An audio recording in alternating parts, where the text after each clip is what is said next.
दोस्तों 8 नवंबर 2016 को मोदी जी टीवी पर आए और हमें एटीएम के बाहर किलोमीटरों लंबी लाइन में खड़े करके चले गए।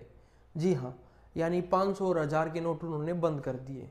8 नवंबर को यह कांड हुआ और 9 नवंबर को ही यानी अगले ही दिन सरकार के इस डिसीजन को सुप्रीम कोर्ट में चैलेंज किया गया। कैसे इस डिसीजन को इंप्लीमेंट किया गया, इसको सुप्रीम कोर्ट में चैलेंज किया गया। और अब 2 जनवरी 2023 को यानी लगभग 6 साल बाद इस केस का फैसला हुआ है। आप सभी को याद ही होगा एटीएम के बाहर की वो किलोमीटर लंबी लाइन। लोग अपने ही पैसे के लिए तरस गए, खुद का पैसा इस्तेमाल नहीं कर पा रहे थे लोग। क्या हश्र हुआ देश का। दोस्तों आज इसी बारे में बात करने जा रहा हूं। अगर आपने हमें सब्सक्राइब नहीं किया है तो जल्दी से इस चैनल को सब्सक्राइब करके बेल आइकन को प्रेस कर लीजिए। मैं शुरू करता हूं आज की इस चर्चा को।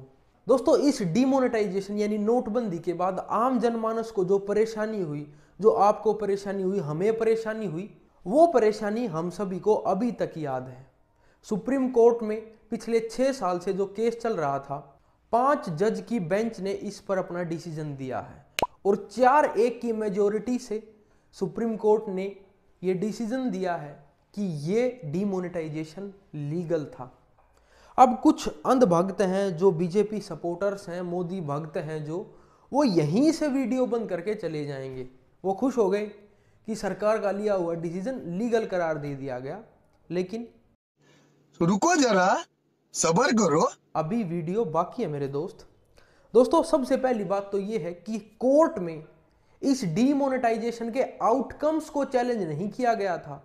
आउटकम्स यानी नोटबंदी के बाद काला धन बंद हुआ या नहीं, नोटबंदी के बाद नकली नोट छपने बंद हुए या नहीं।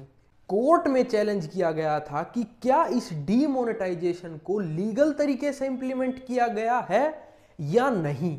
अब उसी का डिसीजन सुप्रीम कोर्ट ने दिया है कि हां, इस डिसीजन को लीगल तरीके से इंप्लीमेंट किया गया था। सुप्रीम कोर्ट ने यह डिसीजन नहीं दिया कि हां, डिमोनेटाइजेशन से देश को ढेर सारा फायदा हुआ तो जो अंधभक्त बुद्धि से पैदल हो चुके हैं वो खुश ना हो।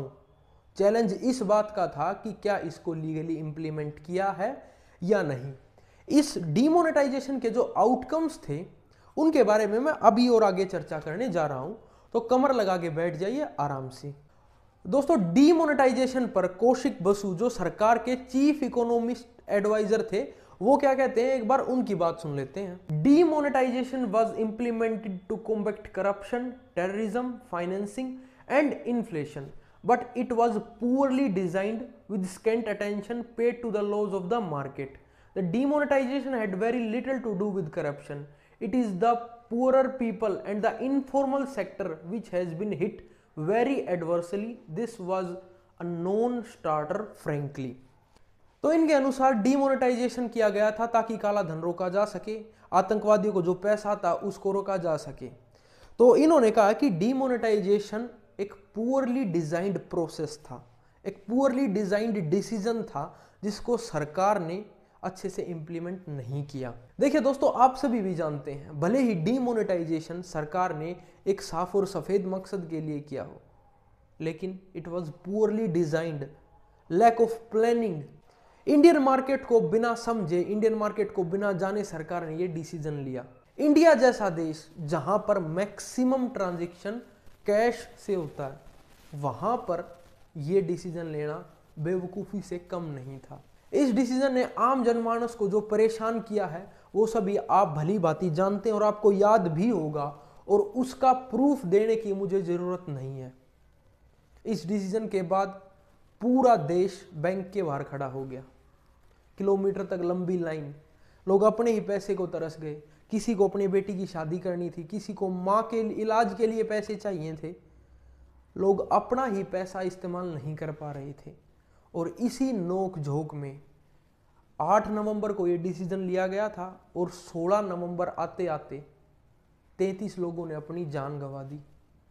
यानी 9 दिनों में, लगभग 9 दिन के अंदर अंदर 33 लोगों ने अपनी जान गंवा दी। कोई एटीएम की लाइन के बाहर खड़ा मर गया, तो किसी ने पैसे ना होने की वजह से सुसाइड कर लिया। दोस्तों अब आप मीडिया में हर तरफ यही देखेंगे कि सुप्रीम कोर्ट ने डीमोनेटाइजेशन को लीगल करार दे दिया। अरे मूर्ख व्यक्तियों, लीगल करार दिया है, उसके आउटकम्स को पॉजिटिव नहीं बताया है। बड़े बड़े इकोनॉमिस्ट के बीच आज तक आर्गुमेंट का टॉपिक है कि क्या डीमोनेटाइजेशन से देश को फायदा हुआ या नहीं हुआ। कुछ लोग मानते हैं फायदा हुआ, कुछ लोग मानते हैं फायदा नहीं हुआ। ढेर सारे तर्क ऐसे हैं जिनसे यह साबित होता है कि डीमोनेटाइजेशन ने देश को बर्बाद कर दिया, और कुछ तर्क ऐसे हैं जिससे यह साबित होता है कि डीमोनेटाइजेशन अच्छा डिसीजन था। तो उस पर हम बहस नहीं करेंगे। लेकिन जो ये चारों तरफ भ्रम फैला हुआ है कि सुप्रीम कोर्ट ने डीमोनेटाइजेशन को लीगल करार दे दिया, ये गलत है। सुप्रीम कोर्ट ने उसके इम्प्लीमेंटेशन को लीगल दिया है, उसके आउटकम्स को पॉजिटिव नहीं बताया है। इस वीडियो को शेयर जरूर करते हुए जाइएगा। बाय बाय, टेक केयर, जय हिंद।